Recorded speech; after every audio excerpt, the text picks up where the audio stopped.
the relationship that you had with this 7-year boyfriend, how did you extricate yourself from it? Like, So, that's definitely something that like I'm not proud of. It wasn't some sort of like feminist like, oh, like I don't need this. It was like I literally started med school, and then med school was just so like hard that like everything annoyed me, and like it made me even more irritable.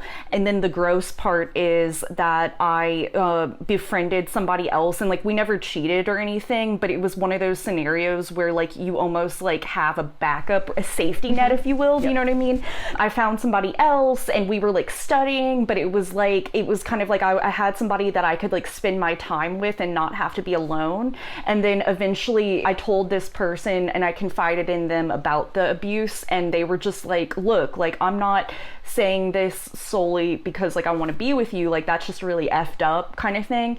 And so that like motivated me to get rid of that person. But then I was immediately in another relationship. Like we did the whole like, oh, we're just friends, but then like it segued into another relationship. So that was just another aspect of like me not knowing how to take care of myself, not knowing how to soothe myself, comfort myself. And I see that now, but like at the moment it was just like from one relationship to another, essentially. and then what was the kind of, if you don't mind saying, like what was the kind of abuse that was going on? So yeah, I don't mind saying it.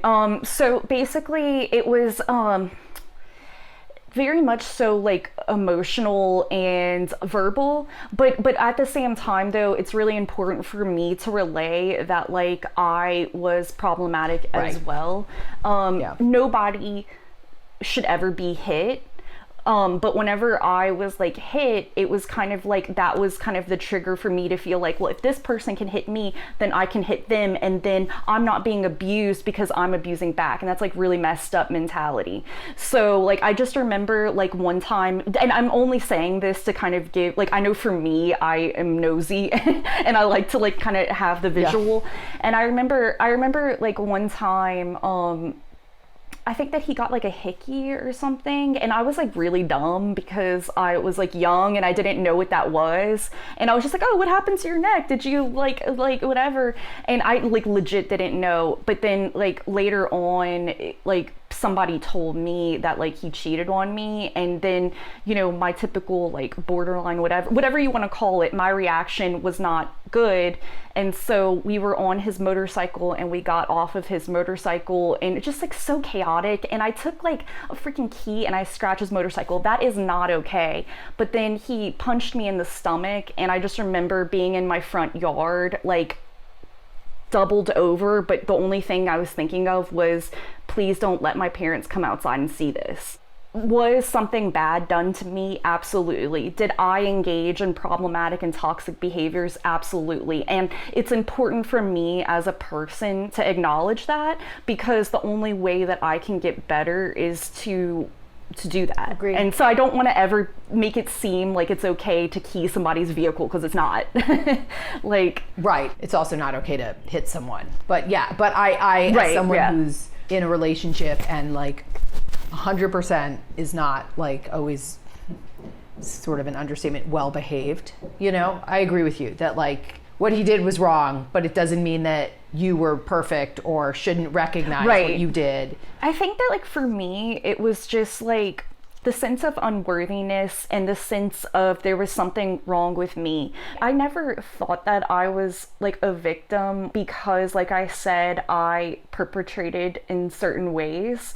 And I think that if I would have had more like self-worth and understood that like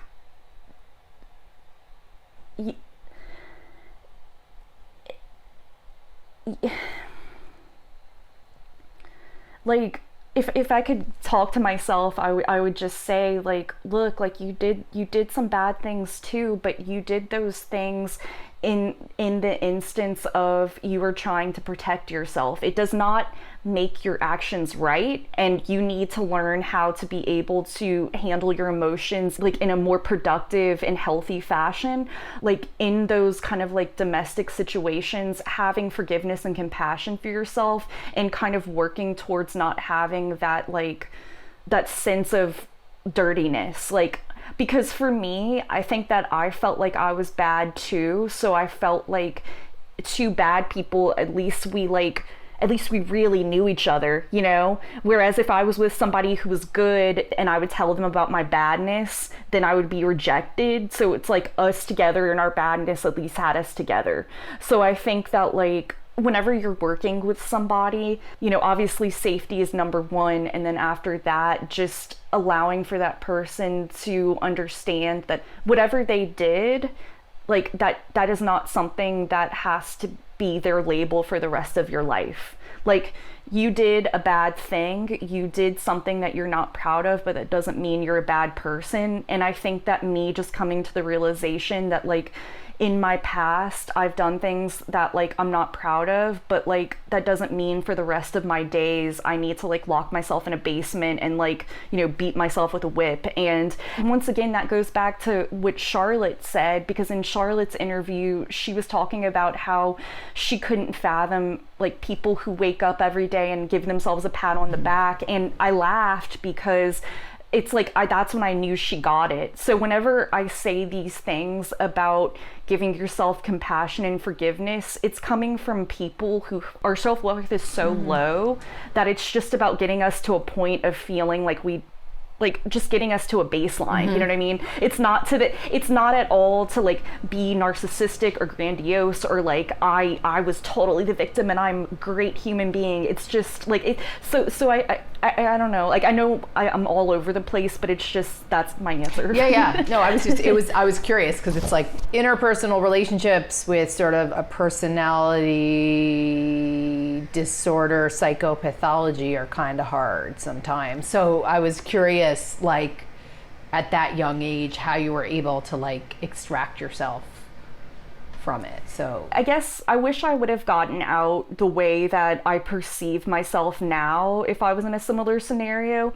I wish that I would have been strong enough to be like, this is unhealthy, this is gross, please don't talk to me again, and be single, because that's what really helped me. Is after my second relationship for like almost 2 years, then that, you know, fell apart, and then I was single for, I forgot, like, I know it was all through residency pretty much, so at least 4 years. And during that time I solo traveled and I did all of these things that really, really allowed for me to come from this like codependent, like I need somebody around me because I can't be alone, to being a person who can travel by themselves. But then I got into my current relationship, which is like so healthy and so normal and so like not perfect, but just compared to that, like just, you know, good.